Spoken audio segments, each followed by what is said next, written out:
great to be home. As many of you may know, I grew up right down Broad Street in Willow Grove.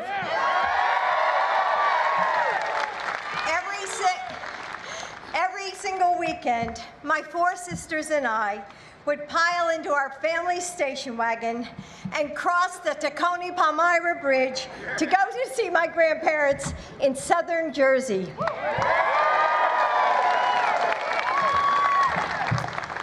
My summers were spent watching the Phillies with my dad and waitressing at the shore.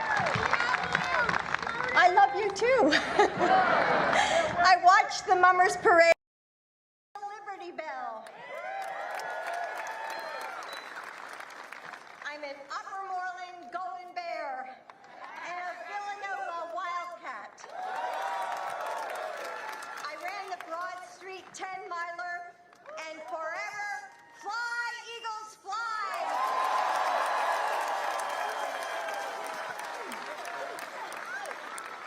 So as you can see, this city is part of who I am, and no matter where I go or where I am, I will always and forever be a Philly girl.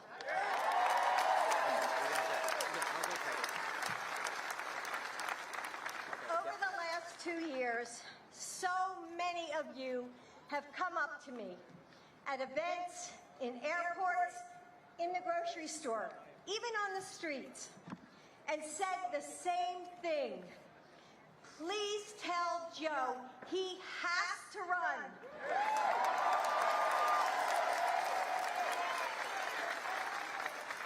People have said that they miss his statesmanship, his ability to find common ground.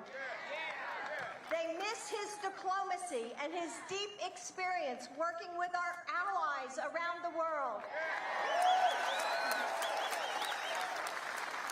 They miss his courage to confront issues that matter when no one else seems to care, like his life-saving work on the Violence Against Women Act.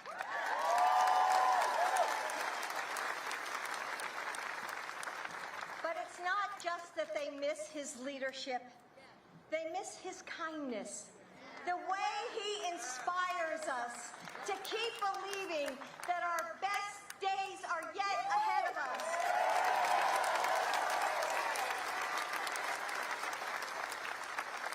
His ability to face tragedy and not give in or give up. His character, his love for our nation. Again and again, people have told me, Joe is the one who can move us forward. Joe is the one who can bring us together. We need him.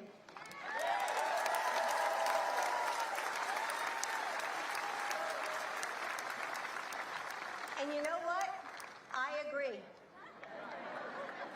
I miss that feeling of hope and optimism too. But you know what, Philly?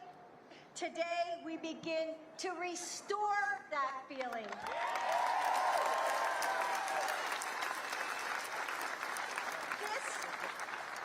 This moment defines who we are. It's a moment that we need to hear your voices. It's a moment when we need leaders with vision and character. It's a moment for someone who can bring us together. It's a moment for Joe Biden.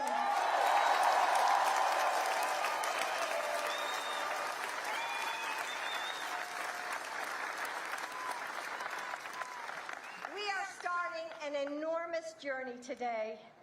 The Biden family is ready.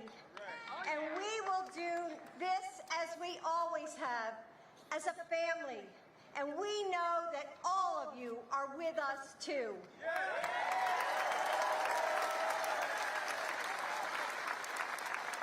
We know that every person who told me that they wanted Joe to run is going to do their part.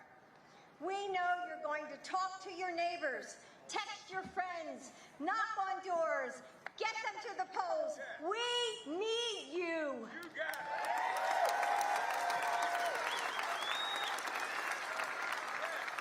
All of those little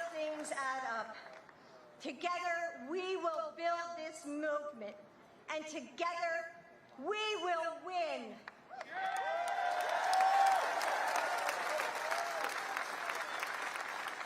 For as long as I've known him, Joe has never given up, never failed to see the possibilities, and never had any doubt about who he's fighting for. As long as he has the privilege of serving this nation, I know from the bottom of my heart that he will continue to fight for you every day. So let's do this!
That's how I'm identified. Everyone knows Julie's a Philadelphia girl. She loves this city. I do too. But to paraphrase the poet James Joyce, I have to say this, folks, because I'm near my state. When I die, Delaware will be written on my heart. Look, I'm mildly prejudiced, but I think she made a great second lady, and she's going to make one heck of a first lady. Folks, in the past few weeks, I've been all across America. Pittsburgh, Iowa, South Carolina, Nevada, California, New Hampshire, and today, Philadelphia. This campaign is just getting started. And I promise you this, no one's going to work longer, no one's going to campaign harder to win your heart, your trust, and your support than the son of Captain Eugene Finney from Scranton, Pennsylvania. From Delaware. So, those who are listening, you want to be part of this campaign, pick up your phones. Pick up your phones. Now, send a text to the word United to the number 30330. Okay? That's United. 30330 or 303330. Or BOO. Wait. You got it. It's on the back there. So look, it's a logical question that people ask why we began this journey in this place, this great city of Philadelphia. Well, there's a simple reason. Because let it go. That's not how we do it. Other campaigns do it this way. We don't do it this way.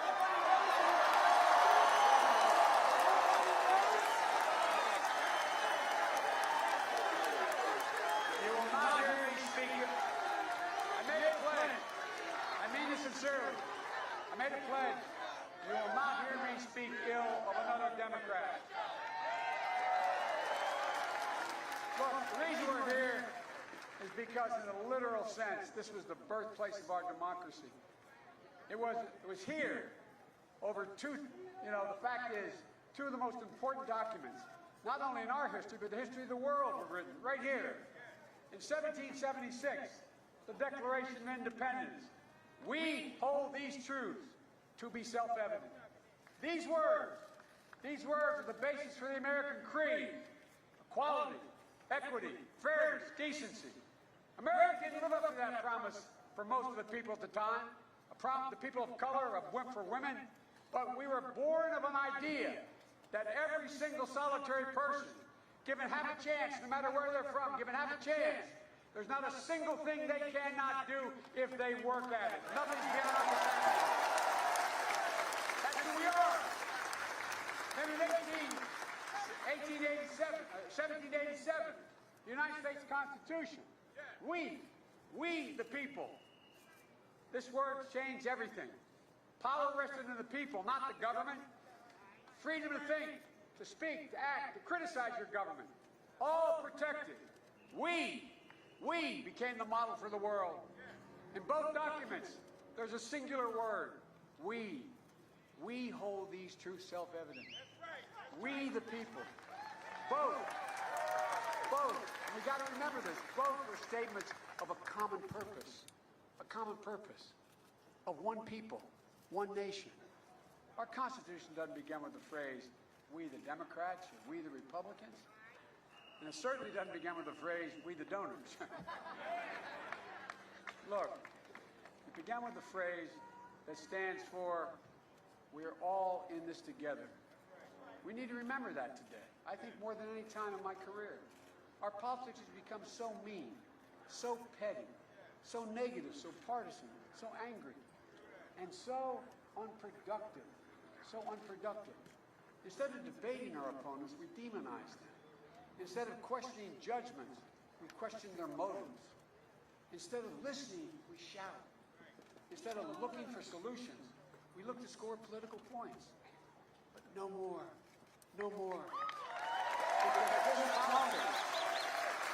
this politics is pulling us apart. It's ripping this country apart at the seams. Our politics today traffics in division, and our president is the divider-in-chief. Look, but he's not the only one, far from it. He's just the worst practitioner of politics that singles out, scapegoats, and demonizes. He holds out the other as the source of all the problems. You hear it, the immigrant, the Muslim, anyone different in creed, color, religion. They're the problem. That's what he says. That's been the scheme used by unscrupulous politicians for decades. But it comes at a gigantic cost. I mean this from the bottom of my heart. It comes at a gigantic cost. It weakens us. It distracts us. It divides us. It causes us to lose credibility around the world. You know, fix the wound and solve nothing. This is not who we are. This is not who we are. And I absolutely agree.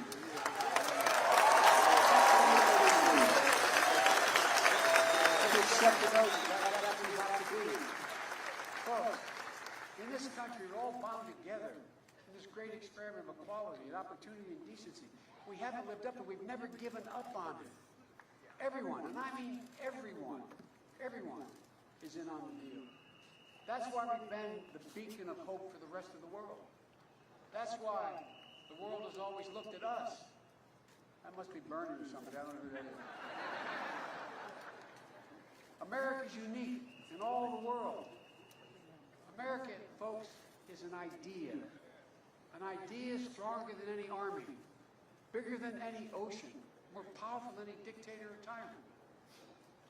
It offers hope to the tired, the poor, your huddled masses, to breathe free. What's written on the Statue of Liberty? We seem to have given up on it.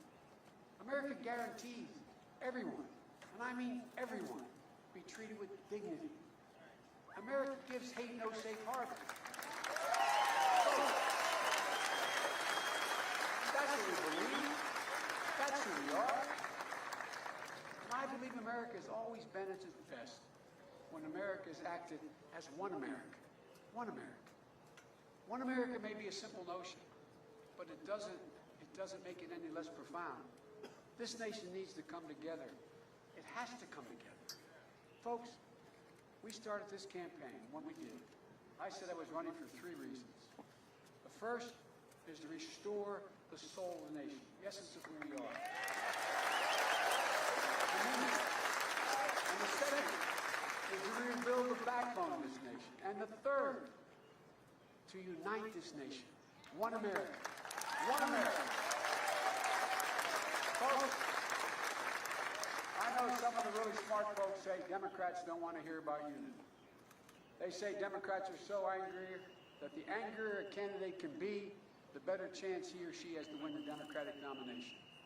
Well, I don't believe it. I really don't. I believe Democrats want to unify this nation. That's what our party's always been about.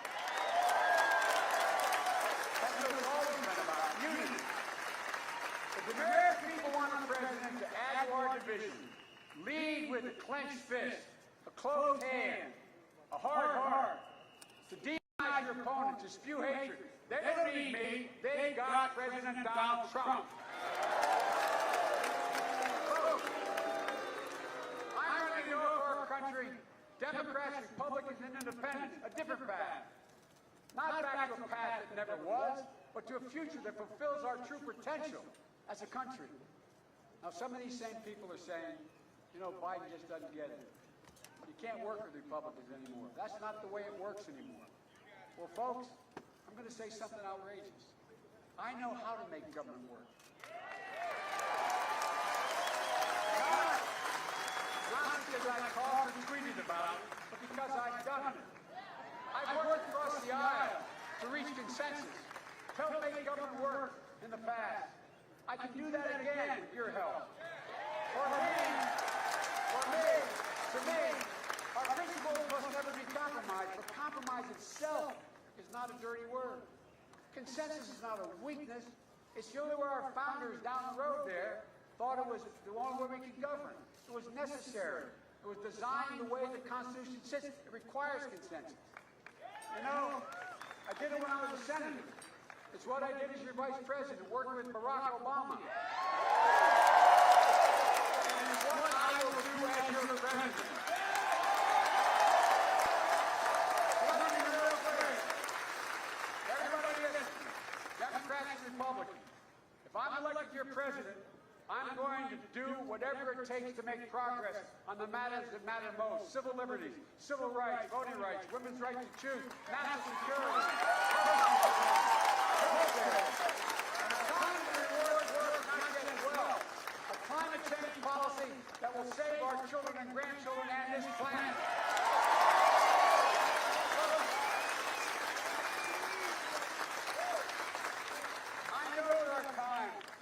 I know there are times when only a bare-knuckle fight will do. I know we have to take on Republicans to do what's right without any help from them. That's what it took to pass the Affordable Care Act. That was a fight, and it was a big deal. Which reminds me, I think we should step back and say something we don't often say enough as a party or as a nation. Barack Obama was an extraordinary man. I watched up close his character, courage, and vision. He was the president our children could and did look up to. He was a great president. And I was proud to serve as vice president, but never more proud than the day we passed health care. Yeah, health care. Other administrations have not been able to do it. But it was done by Barack Obama without a single Republican vote. So I don't know how to get things done. I don't know how to go toe-to-toe with the GOP, but it doesn't have to be, and it can't be that way on every single issue. Look at the Recovery Act. The Recovery Act, the cornerstone of the nation's economic recovery from the depths of the greatest financial crisis short of a depression that we ever faced in our history. And that's a big reason we now have had 10 years of uninterrupted economic growth. But we need to find 3 Republicans in the United States Senate to get it passed. It was my job to find them, persuade them. I did, they did, and the country did better than it had before. One more aside. I know President Trump likes to take credit for the economy and the economic growth and the low unemployment numbers. But just look at the facts, not the alternative facts. President Trump inherited an economy from Obama-Biden administration that was given to him, just like he inherited everything else in life. And just like everything else he's been given in his life, he's in the process of squandering that as well.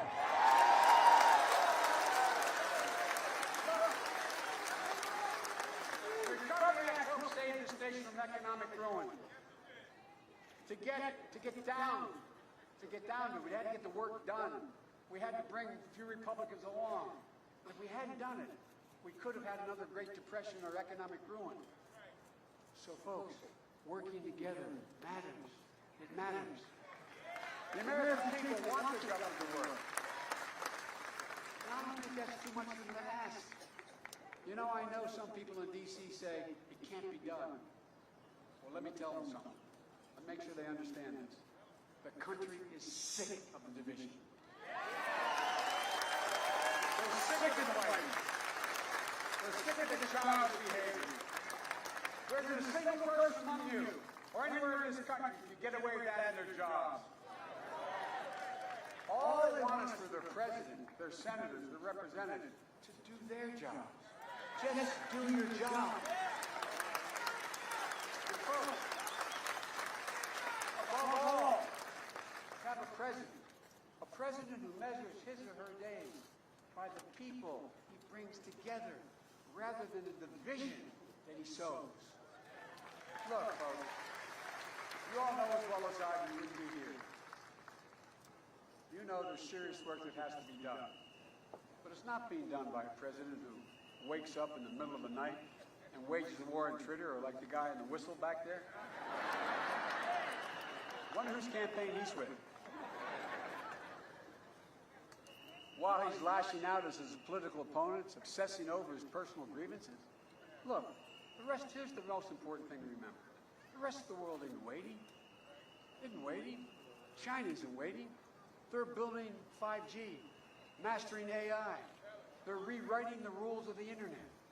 They're moving into areas that should not be abandoned by us. The rest of the world hasn't given up on the Paris Climate Accord. They're pushing it. They know it's essential to human existence. Oh. The greatest challenges we face in the future will be over technology, intellectual property, clean energy, a warming planet. There's not a single thing that building a wall or imposing another tariff can address on any of these issues. Folks, we need a 21st century strategy for America. But every tool that Donald Trump uses is out of the past. Folks, we have to get focused on the future. It's the only way we're going to invest in an educational system our people need to succeed in the 21st century.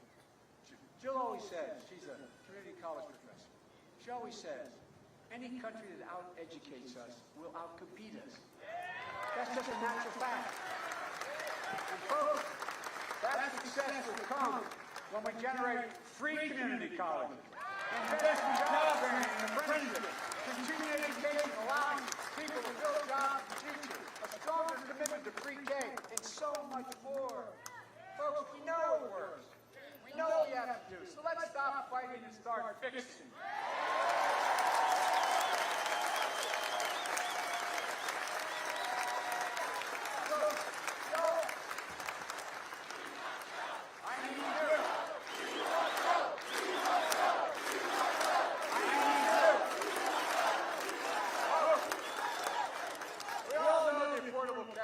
Historic achievement. 20 million Americans got coverage. Over 100 million people with pre-existing conditions could no longer be denied coverage. That's amazing. It restored dignity to the parents who couldn't afford to take care of their children's health care. And now we need to go to the next step. We shouldn't start over, and we surely shouldn't tear it down. To me, giving every American, the right to choose a public option like Medicare is the best way to get everybody Medicare. If they choose.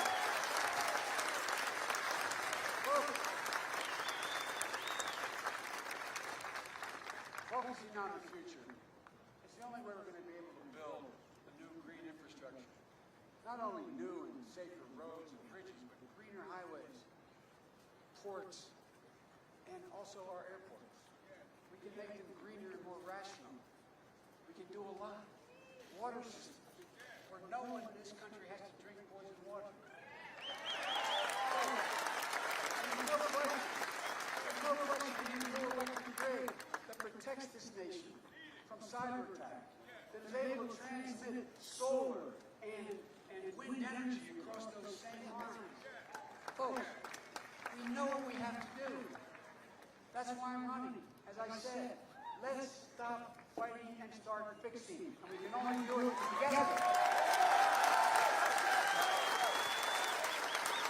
Folks, the only way to deal with the existential crisis posed by climate change. There's not much time left. We need a clean energy revolution. We need it now. We have to start now. We have to move on what we're already built. And by the way, we have to stop thinking clean energy and job creation don't go together. They do. They do. We need to set it from the best goal as possible. But folks, we have to work together to get it done. Look, we're never going to convince the climate deniers or those special interests. But even now, some of those special interests, traditional polluters, are realizing gas and oil industry, automobile manufacturing. Guess what? They're saying on television the other day, Mr. President, you got to do something about global warming. The oil industry, because they're going to be underwater. Not a joke. Not a joke. The automobile industry, they agreed when Barack and I came along and said, we're going to double the CAFE standard. They thought it was a good idea. They didn't even agree with the president when he rolled it back. What in God, who are you trying to please? Folks, we need a president willing to lead, who will insist on the United States for the sake of our children.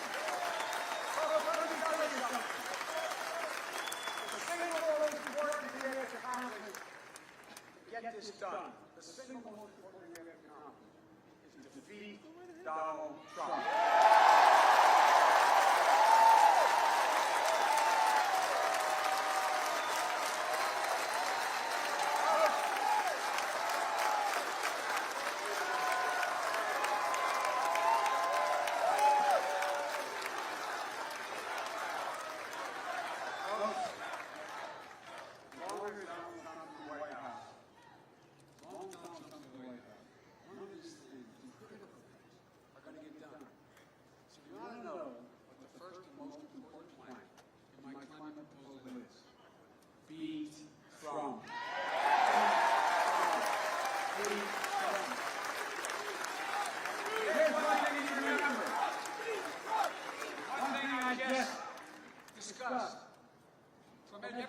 From education, infrastructure, to healthcare, to climate. There's an overwhelming agreement among the American people. What should be done? That's true, he doesn't. But the people are not divided. It's our politics that's divided. That gap, that's causing the failure to act. It's giving rise to the worst elements in our society. People coming out from under the rocks out of the fields carrying torches. Folks, you'd asked me a few years ago if our democracy was at stake. I would have smiled and laughed at them. But no more. No more. The threat to this nation, to our democracy, is real. It's clear in its presence. You've watched the president now for 3 years. Look at what he's doing. Instilling fear. I mean, not joking. Instilling fear. Sowing division. Stroking racial division. Undercutting every institution that was designed to check the abuse of power by the president or anyone else. All this for what reason? All this in order to solidify his base and expand his power. Think about it. No, really, think about this. The relentless attacks on the free press, fake news, the enemy of the people, are nothing to be dismissed. Tyrants and dictators all over the world are using the same language to stifle dissent and solidify their own power in their country. His attack on the independence of courts, saying you cannot trust a judge because of his Mexican ancestry. No, by the way, if I made this speech here 10 years ago, you'd laugh at me. You'd say, that's not going to happen. That can't be America. That can't be an American president, Democrat or Republican. Folks, his attack on the co-equal branch of government, the Congress, blocking their constitutional responsibility to legitimately engage in oversight, placing him above the law. And by the way, without a whimper from the Republicans in Congress who know better. They know better. They know better.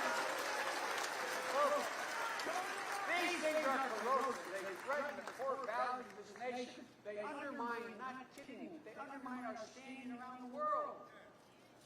Everything that has made America American is at risk. Let me ask you, are we a nation that believes there's a moral equivalence between white supremacists, neo-Nazis, the Ku Klux Klan, and those with the courage to stand against them? No, we don't. But Trump does. Trump said the moral equivalence. Are we in a nation that believes ripping children from the arms of their parents at the border? No, we don't. But Trump does. Are we in a nation that embraces dictators and tyrants like Putin and Kim Jong-un? We don't. But Trump does. Look, every day we're reminded about this election about we have to remember who we are, what we stand for, what we believe. And every day we're reminded there's nothing guaranteed about our democracy. We have to fight for it. We have to defend it. We have to earn it. We have to earn it.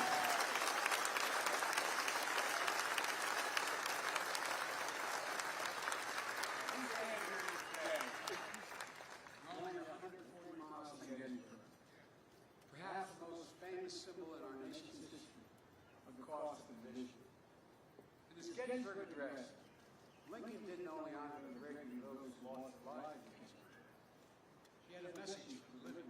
He said, "It is for us to be dedicated to the great task remaining before us, that in the government of, by, for the people, shall not perish from the earth." That wasn't just a challenge from Lincoln, those present that day in Gettysburg. It's a challenge handed down to every generation of Americans who follow. Now that challenge has been handed to us. And it's the test above all others that future generations of Americans will measure us by. Will we be the ones to let the government of, by, and for the people perish from the face of the earth? Will we let that happen? Dare we let that happen? Absolutely not. We will not. I will not. You will not. The promise of the nation, our standing vision for hope and will not be extinguished on my watch or yours. Here's the amazing thing about the this moment in history. On the one hand, we're facing the biggest threat any of us gathered in this field, in this beautiful place, any of us have faced in our entire lifetime. But on the other hand, we've never had a future with more promising. I've said it many times. I'm more optimistic about America's future today than when I got elected, not young enough to be sworn in as a United States Senator at age 29. Here's why. Folks, we are better positioned than any nation in the world to lead the 21st century. And as I travel the world and met with most of the world leaders, they know without us, they can't lead. Our workers are 3 times as productive as workers in Asia. That's a fact. Number one, we have the biggest economy in the world. We have the strongest military in the history of the world. We have the most innovative entrepreneurs. We're virtually energy independent. We have more great research universities in this city, this state, this country, than all the world combined.